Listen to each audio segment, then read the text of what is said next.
when China is advancing on that other side. You know, many, if you talk to them, they would rather have Chinese coming in. Whatever one may say. I am not serious about it. I am honest about it. ये कहते हैं doctor Farooq Abdullah. उनके मुताबिक बहुत सारे जो अब कश्मीरी हैं कोट अनकोट वो चाइना के साथ जाने को प्रेफर करेंगे। ये है उनका stance. You're serious about this? I'm not serious about it. I am honest about it. They would rather have Chinese than Indians. Yes.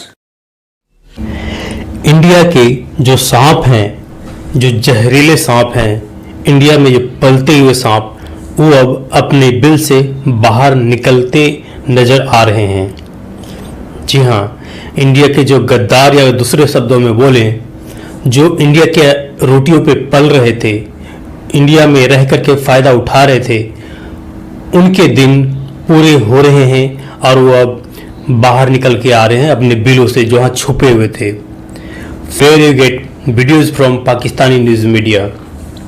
And आज की एक ज़बरदस्त वीडियो, बहुत ही शानदार वीडियो आपको देखनी चाहिए ज़रूर, और हर इंडियन को देखनी चाहिए। और ये जो वीडियो है ताहिर गोरा सर का है, और इस वीडियो के अंदर बेसिकली बात की गई है जो फारूक अब्दुल्ला, कश्मीर के जो फारूक अब्दुल्ला है, बंदे ने एक बयान दिया है और उस बयान में बोला उसने कि वो चाइनीज़ जो कश्मीरी हैं, कश्मीरी मुसलमान हैं, उसने ये शब्द यूज किया हुआ है कि कश्मीरी मुसलमान वो चाइनीज़ के साथ जाना पसंद करेंगे या चाइनीज़ को इंडियन टेरिटरी में आना पसंद करेंगे और वो इंडियन गवर्नमेंट को पसंद नहीं करेंगे। फ्रेंड्स, ये बहुत ही खतरनाक बात उसने की है। तो आइए सबसे पहले इस वीडियो को देखते हैं, देन हम इसके ऊपर बात करेंगे। So let's start the video. I am not serious about it. I am honest about it. ये कहते हैं डॉक्टर फारूक अब्दुल्ला। उनके मुताबिक बहुत सारे जो अब कश्मीरी हैं कोट अनकोट वो चाइना के साथ जाने को प्रेफर करेंगे। ये है उनका स्टैंस। आप ये इंटरव्यू पूरे का पूरा सुनिए, देखिए, तो आपको खुले अंदाज में अंदाजा होगा कि ये परिवार जिसके बारे में कहा जाता था शेख अब्दुल्ला जी के बारे में, इनके फादर के बारे में, कि उन्होंने अपने आप को प्रो इंडिया जाने को तरजीह दी रादर देन प्रो पाकिस्तान। इस इंटरव्यू में उनके बेटे कहते हैं कि हमसे गलती हुई थी, हम ऐसा कर सकते थे। मेरा फारूक अब्दुल्ला से सवाल है, उनके बाप तो अब जिंदा नहीं है, उनके बाप की लेगेसी को आगे लेकर चलने वालों से सवाल है कि क्या शेख अब्दुल्ला ने एहसान किया था जो भारत के साथ गए थे? शेख अब्दुल्ला होते कौन थे भारत के साथ जाने या ना जाने वाले? वो तो महाराजा हरी सिंह ने एक्सेशन का डॉक्यूमेंट साइन किया था। ये तो पॉलिटिशियंस थे, ये उस वक्त के वालिए रियासत जम्मू कश्मीर नहीं थे, वो महाराजा हरी सिंह थे। वो उनका डिसीजन था और इन्होंने अपनी बेनिफिट्स के लिए भारत के साथ एक्सेशन किया। तो वो तो महाराजा हरी सिंह ने किया था, ये तो अपने बेनिफिट्स के लिए पॉलिटिक्स करते रहे, ये तो दोनों तरफ खेलते रहे। महाराजा हरी सिंह तो बस नाम के ही महाराजा थे, असल तो ये महाराजा बन गए। बड़ा ये अजीबोगरीब इंटरव्यू है। आप वायर पे जाके इंटरव्यू देखिए, मैं वायर को प्रमोट नहीं कर रहा, लेकिन इस इंटरव्यू को देखकर आपको पूरी मेंटालिटी समझ आती है इस लीडरशिप की। ये बड़ी इंपॉर्टेंट लीडरशिप है, इसलिए कि ये अपरेंटली प्रो भारत हैं, ये सेपरेटिस्ट नहीं है या अली गिलानी की तरह पाकिस्तान के साथ मिलने की बात नहीं करते। मेरे नज़दीक अली गिलानी और उस तरह के जो ग्रोह हैं वो ज़्यादा ऑनेस्ट हैं, इसलिए कि वो ओपन थे, ओपन हैं, क्लियर थे, क्लियर हैं कि हमने पाकिस्तान के साथ जाना है। मैं उनसे एग्री नहीं करता, लेकिन एटलीस्ट उनका पता तो था कि where they come from and where they are heading towards. लेकिन ये अब्दुल्ला परिवार हो, मुफ्ती परिवार हो, ये ब्लैकमेल करते रहे। किसी हद तक पाकिस्तान को भी ब्लैकमेल करते रहे, मगर उससे ज्यादा ये भारत को ब्लैकमेल करते रहे और इनका चलता रहा निजाम। अच्छा, ये भी इंटरेस्टिंग बात है, अब ये नेहरूवियन खानदान की लेगेसी को आगे लेकर चलने वाले बनते हैं मिस्टर डॉक्टर फरूक अब्दुल्ला। इनके बाप की कभी भी नेहरू से नहीं बनी। नेहरू और इनके बाप के बारे में बताया जाता है कि उनका बहुत ज्यादा पर्सनैलिटी कॉन्फ्लिक्ट था और इनके बाप नेहरू की गवर्नमेंट्स में साल हर साल जेलों में रहे, लेकिन इनके पास ऑप्शन नहीं थी कश्मीर को लूटने और मुल्क को लूटने के कॉन्टेक्स्ट में कि ये अल्टीमेटली नेहरूवियन जो फॉर्मूला था इसकी लेगेसी के कस्टोडियन बनते हैं। इस पूरे इंटरव्यू में वो इंप्रेशन देते हैं कि कश्मीरी मुसलमान जो है वो इतना हर्ट है, और वो ये भी कहते हैं कि जो कश्मीरी मुसलमान है और भारत भर में जो मुसलमानों की लिंचिंग हो रही है, फॉर गॉड सेक, हार्डली कोई couple of incidences based on regional conflicts हुए थे लिंचिंग के। कल ही एक हिंदू बच्चे की लिंचिंग हुई है और हिंदू साधुओं की लिंचिंग भी अभी पिछले चंद महीने पहले हुई, और ये वाकयात होते रहते हैं। फॉर गॉड से ग्रो अप। तो इस इंटरव्यू में वो खुलकर ये बात भी करते हैं कि आप कश्मीर में भारत को वो चैलेंज करते हैं, भारत की सरकार को, मोदी सरकार को, कि आप कश्मीर में अपनी पूरी फौज रख लीजिए लेकिन कश्मीरी मुसलमानों का कोई ट्रस्ट आपको नहीं मिलेगा, वो आपके साथ नहीं है। इनके नजदीक कश्मीरी और कश्मीरी मुसलमान वो हैं जो इनके मुफाद पर चलते हैं। मैं बार बार एक मुस्लिम एक्सप्रेशन है वो बरतता हूं, वो ये है कि अपनी बोटी के लिए पूरे बकरे को ज़िबा करना। ये अपने मुफाद के लिए पूरी कौम को अपने साथ मिलाते हैं फैक्टिशियस तरीके से, फेक तरीके से, और ये बताते हैं कि ये सारे के सारे मेरे पीछे हैं और मैं इनका रिप्रेजेंटेटिव हूं। मिस्टर डॉक्टर फरूक अब्दुल्ला हो या कोई भी इस तरह के डॉजिंग किस्म के कश्मीरी लीडर्स हो, मैं डॉजिंग इनको इसलिए कह रहा हूं कि एक तरफ प्रो भारत का ये ड्रामा रचाते रहे, दूसरी तरफ ये चीन के गुण गाते हैं और पाकिस्तान के साथ अपना इस्लामिक कार्ड भी शेयर करते हैं और अपना इस्लामिक कार्ड ये भारत में भी बरतते हैं और कहते हैं मुस्लिम्स अक्रॉस द इंडिया से। इंटरव्यू में सिर्फ कश्मीर की बात नहीं करते, वो कहते ट्रस्ट नहीं करते। मैं आज एक खुल के बात करता हूं आपसे। मेरे बहुत सारे कश्मीरी दोस्त हैं कश्मीर में और मेरे बहुत सारे भारत में मुस्लिम दोस्त हैं अक्रॉस इंडिया, हैदराबाद से, मध्य प्रदेश से, दिल्ली से, केरला से, पंजाब से, यूपी से, you name any state, I have tons of Muslim friends. वो सारे के सारे मुस्लिम फ्रेंड्स जो हैं डॉक्टर अब्दुल्ला की फैमिली और इनकी पॉलिटिक्स पर ट्रस्ट ही नहीं करते।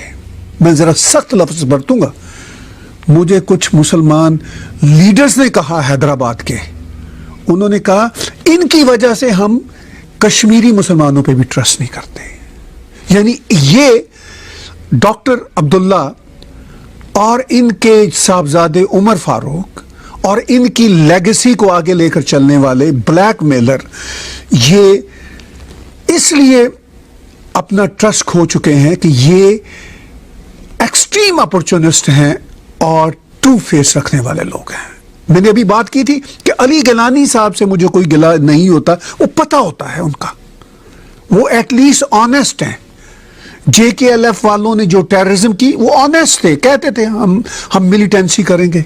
मैं एग्री तो नहीं करता उनसे, लेकिन उन्होंने बिल्कुल ये बात क्लियर रखी हुई थी कि हम इस पोजीशन पर खड़े हैं। अब डॉक्टर फरूक अब्दुल्ला ने इस इंटरव्यू में जो जो जहर उगला, मैं उसको देखकर बहुत खुश हुआ। करण थापर जी ने जैसे इंटरव्यू किया, वो उनका अपना स्टाइल है, वो एक्सट्रीम लेफ्ट के हैं, वो अपने तौर पर मोदी सरकार के साथ अपने सारे जो डिफरेंसेस हैं उनको सेटल करते रहते हैं अपनी तरफ से। देखिए भारत में अब ये बहुत बड़ा मसला है कि 66 बरसों बाद मोदी जी की जो सरकार पहली बनी थी उसमें आइडिया नहीं हुआ था कि वो जो 66 बरसों की सो कॉल्ड सेकुलरिज्म और जो सो कॉल्ड अपीजमेंट पॉलिटिक्स और ये जो अब्दुल्ला फैमिली चाहे कश्मीर में हो या दूसरे जो मुख्तलिफ बेनिफिट्स लेने वाले ग्रोथ जो थे, उन सबको फायदे हो रहे थे। मोदी जी के आने से उन सब के फायदे हो गए ठप। पहली सरकार में मोदी जी का अलायंस भी बना मुफ्ती महबूबा के साथ, मगर वो चल ना सका क्योंकि मोदी जी ने भी अपनी पहली सरकार में कई एक्सपेरिमेंट किए और जो एक पॉलिटिक्स का तरीकाकार चला आ रहा था भारत में, अपीजमेंट पॉलिटिक्स का, कहीं कहीं उन्होंने भी पाकिस्तान से नेगोशिएशन भी उसी स्टाइल में करने की कोशिश की, लेकिन उन्होंने एक्सपेरिमेंट करके देख लिया कि इनका कोई फायदा नहीं। फिर दूसरी सरकार बनी पिछले बरस अगस्त 5 2019 को एब्रोगेशन आर्टिकल 370-35A हुआ, तो उसके बाद ये शोर मचा। लेकिन आप देख लीजिए टेररिज्म का स्पिल ओवर कम हुआ। इस इंटरव्यू में जब करण उनसे पूछते हैं कि अब क्यों नहीं हो रहे उतने प्रोटेस्ट, वो कहते हैं पुलिस फौज जो वहां पर है। यहाँ इंटरेस्टिंग पॉइंट है, डॉक्टर फारूक अब्दुल्ला बार बार कह रहे हैं कि मोदी जी ने इतनी फौज बिठा दी। मैं इनसे जानना चाहता हूं कि इनकी जो एफिलिएटेड कांग्रेस सरकार थी, ये उनकी फौज की लेगेसी नहीं है? कितने ये डिसऑनेस्ट और कितने ये हिपोक्रेट लोग हैं। ये सारी की सारी जो वहां पे फौज या पैरामिलिट्री फोर्सेस वहां पे बैठी हुई हैं, ये तो दहाइयों से बैठी हुई हैं। जब से कश्मीरी हिंदू पंडितों का एक्सोडस हुआ, उनका जीनोसाइड हुआ, तो ये नंबर्स तो तब के बड़े हुए हैं। ये को मोदी जी ने कोई स्पेशल इसमें इजाफा किया, और यही वो लोग थे जिनके कहने पर फौज की तादाद इतनी बड़ी। Unbelievable, unbelievable. मैं आज आप सुपर चैट में मेरा थोड़ा सा एंगर देख रहे होंगे साथियों, इसलिए कि मैं बहुत दुखी हुआ इनकी जहालतों पे, इनकी मुनाफकतों पे। करण थापर साहब का एक्सट्रीम लेफ्ट के हैं, ये भी सारी जिंदगी एक्सट्रीम लेफ्ट का ड्रामा करते रहे फारूक अब्दुल्ला, और जहां जी चाहता है मुस्लिम कार्ड खेलते रहे। फैज साहब जो पाकिस्तान के एक तरक्की पसंद शायर थे, और उस तरह के शायर जो बुतों को तोड़ने की भी बात करते हैं, और वो भी इसी तरह के कंफ्यूज थे। ये उनके साथ बैठे होते थे इंग्लैंड में doctor Farooq Abdullah. Unbelievable people. ये क्या चाहते हैं? इनकी जो तरक्की पसंदियां हैं, इनका जो लेफ्ट का ढोंग है, वो धरे का धरा है। मैंने कभी फैज साहब या इवन अहमद फराज की शायरी में या उनकी जुबान से या फारूक अब्दुल्ला की जुबान से पश्तूनों के साथ जो जुल्म होता है बात नहीं सुनी कभी, बलोच के साथ जो जुल्म होता है बात नहीं सुनी, महाजरों के साथ जो भारत से गए थे पाकिस्तान जो जुल्म होता है बात नहीं सुनी कभी, सिंध में जो जुल्म होता है बात नहीं सुनी कभी। मगर अपने ये कश्मीर कार्ड को बरतते रहते हैं और कहते रहते हैं कि हमारे पास जो चॉइस थी हम पाकिस्तान के साथ चाहते। Who the hell are you to have that choice? Accession आपके बाप ने नहीं किया था, महाराजा हरि सिंह ने किया था। ये बात फिर मैं दोहरा रहा हूं, आप लोगों ने महाराजा बन गए। आप लोग हरि सिंह से भी बड़े महाराजा बन गए, चूंकि इतना लूटा है आपने भारत को, कश्मीर को, और फिर आप ये बातें कर रहे हैं। सो फ्रेंड, आई होप आपने वीडियो पूरा देखा है, और इस वीडियो में जो बेसिकली अब्दुल्ला का जो इंटरव्यू था करण थापर के साथ, वो एक हल्का सा एक पोर्शन दिखाया मैंने आपको, जस्ट 1-2 सेकेंड का क्लिप, क्योंकि पूरा हम दिखा नहीं सकते। उस क्लिप के ऊपर जो उस इंटरव्यू के ऊपर ताहिर गोरा सर ने बात की है, और इसमें बेसिकली जो इंटरव्यू दिया है फारूक अब्दुल्ला ने इसमें बोला, जैसे कि बिगिनिंग में बोला आपको मैंने, कि वो चाइनीज को प्रीफर करेंगे रादर देन इंडियन गवर्नमेंट। अब ये अपने आप में बहुत खतरनाक बात है फ्रेंड।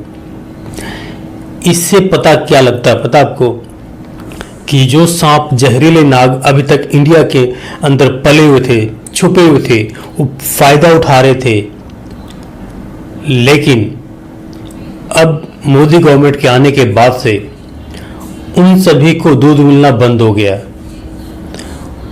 उन सबको जो उनके बिल में जाकर के उनको भोजन दी जा रही थी, दूध दी जा रही थी, मोदी सरकार ने वो सब बंद कर दिया।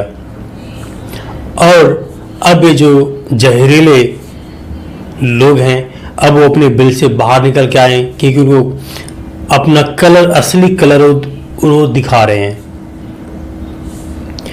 ये जो फारूक अब्दुल्ला का इंटरव्यू है, वो उसका, अब सोचिए, बंदा इतने साल इंडियन पॉलिटिक्स में रह करके, राइट, इतने साल इंडियन पॉलिटिक्स का फायदा उठा करके, इतने साल इंडियन गवर्नमेंट ने जो करोड़ों अरबों रुपया दिया उसका फायदा उठा करके अब भी ये इंटरव्यू में इस उम्र में बोल रहा है कि they will prefer to come in China, Chinese people को प्रीफर करेंगे।